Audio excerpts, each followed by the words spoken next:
Have you ever gotten dressed, looked in the mirror, and thought, this is fine, not bad, not wrong, just fine, not elegant, not put together, just fine? That gap between fine and elegant almost never comes down to your age, your body, or your budget. It comes down to 5 specific choices, and once you see them, you can't unsee them. Here's what's actually at stake. Elegance after 60 isn't about covering up or dressing appropriately. That word has done more damage to women's closets than any trend ever did. It's about 5 small decisions that separate a woman who looks intentional from a woman who looks like she just grabbed whatever was clean. And there's one on this list, number 4, that even genuinely stylish women are still doing without realizing what it's costing them. We'll get there. Welcome back to Style After 60, where we make getting dressed simple, flattering, and completely current. No outdated rules, no gimmicks. If effortless elegance at any age is your thing, the subscribe button is right there. Let's get into it.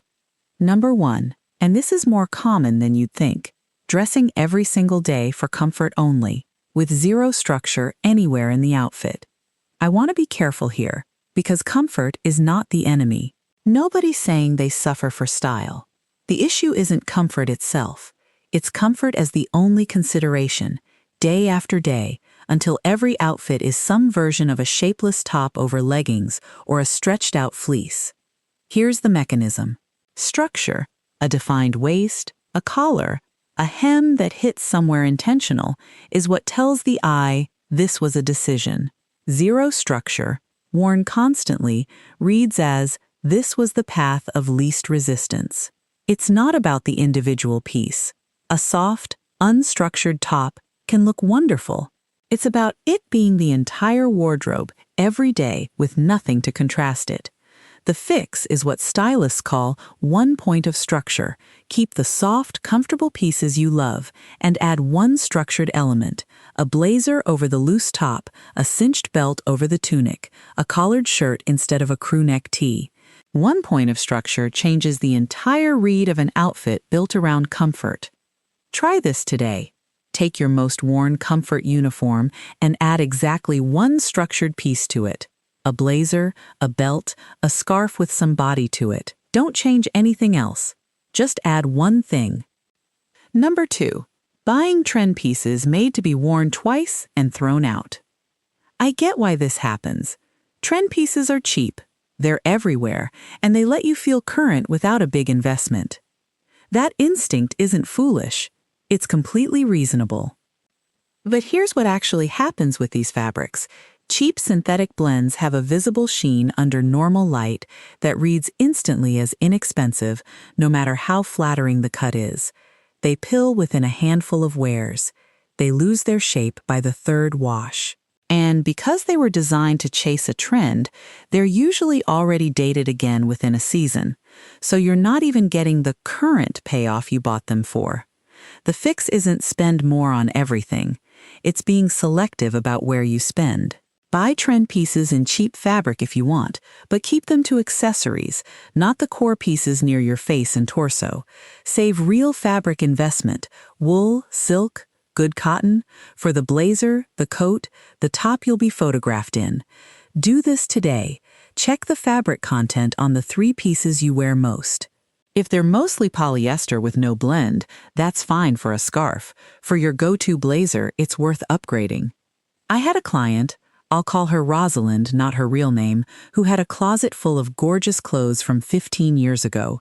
Beautiful pieces. Expensive, well-made, in colors that suited her perfectly.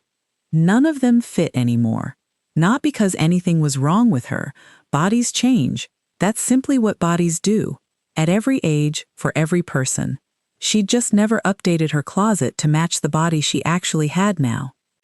Number 3, wearing clothes, whether too big or too tight, that were sized for a different point in time instead of getting them altered or replaced. The mechanism is visual, not moral. Fabric pulling across a seam, or fabric pooling in extra volume where a body has changed shape, both draw the eye directly to the mismatch. It's not the size that reads as inelegant, It's the gap between the garment and the body wearing it. The fix is simple, if unglamorous. A good tailor.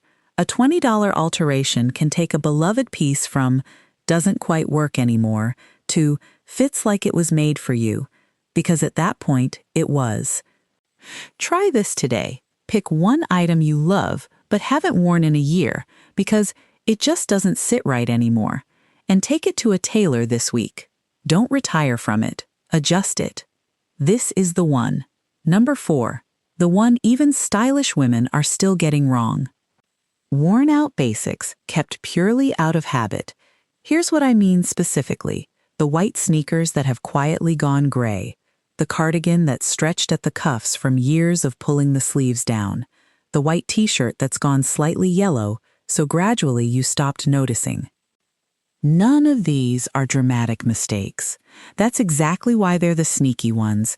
There's no single moment where they went from fine to worn out. It happened slowly enough that your eye adjusted right along with the fabric.